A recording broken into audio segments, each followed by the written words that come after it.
पराशरभट्टार्याः श्रीरङ्गेशपुरोहिताः श्रीवत्साङ्गसुधश्रीमान् श्रेयते मेस्तु பூயசே. இன்னைக்கு ஸ்ரீ விஷ்ணு சஹஸ்ரநாமத்தில் 18வது திருநாமம் யோகக. யோககன்னா மோட்சத்திற்கு சாதனமாக இருப்பவர், யோகமாக தானே இருந்து மோட்சத்தை அருள்பவர். முக்தானாம் பரமாகதினா பிராபியம்னு பார்த்தோம். அதை விவரித்து தான் அவ்யேக, புருஷக, சாட்சி, க்ஷேத்ரஜ்ஞ, அக்ஷரக எல்லா திருநாமங்களும் தொடர்புடையவேன்னு பார்த்தோம். எனவே பகவான் தான் புருஷார்த்தம். பகவான் புருஷார்த்தம்னா அவர் அடையிற வழி எது? திருவடியை பற்றணும் இல்லையா, அந்த வழி எதுங்கிற சொல்கிறது தான் யோகக. யுத்தியத்தே பிராபியத்தே அனேனே இது யோகக. யுத்தியத்தேனா அடைவிக்கிறான், பிராபியத்தேனா அடையப்படுகிறார், யோககன வழி. எந்த வழி மூலமாக பகவான் அடையணும் அப்படின்னா சரணாகதி, அதை காமிக்கிறதா யோகக. அதாவது தன்னை தவிர மற்ற எவரையும் அபேட்சிக்கக்கூடாது, தானே வழியாக இருக்கார். மற்ற எந்த வழியையும் பிரபத்தியை தவிர பகவான் எதிர்பார்ப்பதில்லை. சர்வதர்மான் பரித்யஜ்ய மாமேக்கம் சரணம் பிரஜ சொன்னார் இல்லையா. மற்ற கர்மங்களெல்லாம் விட்டுடு, என்னோட திருவடியை பற்று, நான் உனக்கு அபயம் அளிக்கிறேன் அப்படி சொன்னார் இல்லையா. அதுதான் யோகக. ஸோ பிரபத்தி ஒன்று தான் நமக்கு ஒரே வழி. ஏன்னா பிரபன்னர் பகவான், பிரபத்தி வழி. பிள்ளைலோகாச்சாரியார் விவரிக்கிறாரே, உபாயம் உபாயாந்திரம் ஈஸ்வரன். உபாயம்னா சரணாகதி, ஈஸ்வரனை பகவான் அடையிறது. ஸோ அதுதான் சிறந்த வழி. உபாயாந்திரம்னா கர்மயோகம், ஞான யோகம், பக்தி யோகம். இந்த 3 யோகத்தையும் பண்ணி பகவான் அடையிறது ரொம்ப கஷ்டம். ஏன்னா எல்லாத்தையும் நம்ம நழுவுறதுக்கு நிறைய சான்ஸ் இருக்குது. ஸோ திரும்ப இதில் பிறந்துட்டே இருப்போம். அதை விட சரணாகதி அடைஞ்சிட்டோமானா பகவான் அடையிறது ரொம்ப ஈஸி. அவருக்கு அதுதான் பெருமை.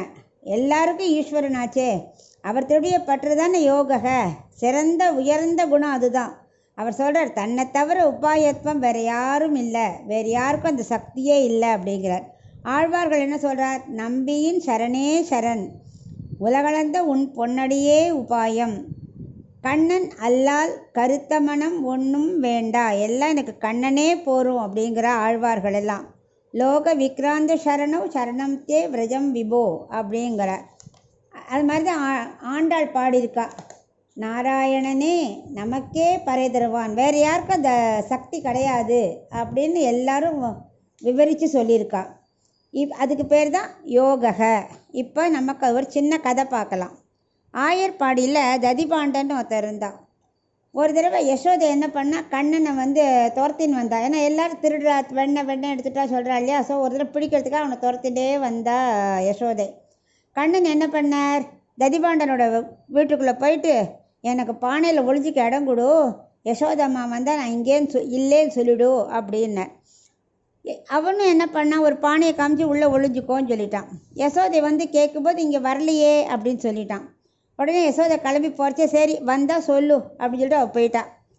அவன் போனப்புறம் கிருஷ்ணர் சொல்கிறார், எனக்கு திறந்து விடு, பானையிலேருந்து எனக்கு வெளியில் விடு அப்படிங்கிறார். எல்லாருக்கும் சம்சார சாகரத்துலேருந்து விடுவிக்கும் பெருமாள் தன்னை விடுவிக்க சொல்லி ததிபாண்டன்ட்ட கேட்குறாராம். என்ன ஆச்சரியம். அப்புறம் ததிபாண்டன் சொல்கிறான், இல்லை நான் இப்போ கொடுக்க மாட்டேன், எனக்கு நீ முதல்ல மோட்சத்தை கொடு, அப்புறம் தான் நான் தரப்பேன் அப்படிங்கிறான். கண்ணன் சொல்கிற, சரி ஓகே நான் உனக்கு தரேன் அப்படிங்கிற. அப்பவும் திறக்கலை. ஏன் என்னை விடுவிக்க மாட்டேங்கிற அப்படின்னா, இல்லை எனக்கு மட்டும் கொடுத்தா போகாது, என்னோட சேர்ந்து என்னோடய பானையும் வரணும், என்னை விட்டுட்டு பானை இருக்கவே இருக்காது அப்படிங்கிறான். சரி பானைக்கும் தந்தோம் அப்படிங்கிறார். உடனே கண்ணன் வெளியில் விட்டுறான்.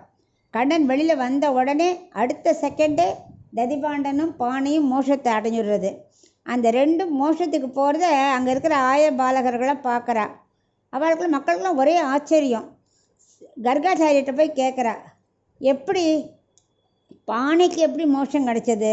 ததிபாண்டனுக்கே பக்தி யோகம் தெரியாது, அவனுக்கு எப்படி கிடைச்சதுங்கிறதே ஆச்சரியம். அப்படி இருக்கும்போது இந்த பானைக்கு எப்படி கிடைச்சது? அதுதான் இந்த அச்சித்தாச்சே அப்படின்னு கேட்குறா.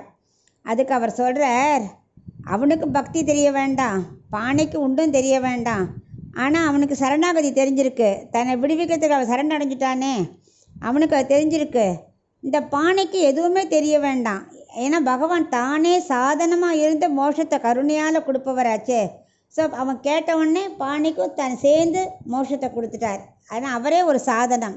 ஸோ ஒன்றுமே தெரியாதவாளுக்கு சாதனமாக தானே இருந்து யோகமாக இருந்து மோட்சத்தை கொடுப்பவர், அதுதான் யோகக.